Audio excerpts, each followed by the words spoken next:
गाडी क्रमांक या मैदानातला 82 तुटला आणि 82 मध्ये सुंदर अशी लढत चालली. कोण होतोय 82 चा गट विजेता? एक बाद झाला. बघा कसं पब्लिक आहे माग.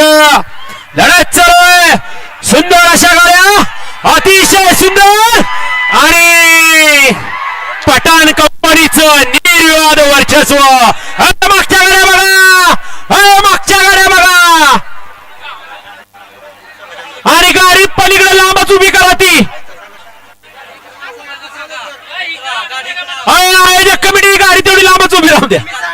गाडी लांबच उभी आणि बाहेर नाही सगळे. अहो गाडी ती स्टेजकडे जाऊ पण ती गाडी गणेश उभी करा आणि निकाल द्या. गाडी क्रमांक 82 चा निकाल देऊ दे की. ऐका, आता पळून आलेली गाडी तिकडेच बाजूला उभी करा.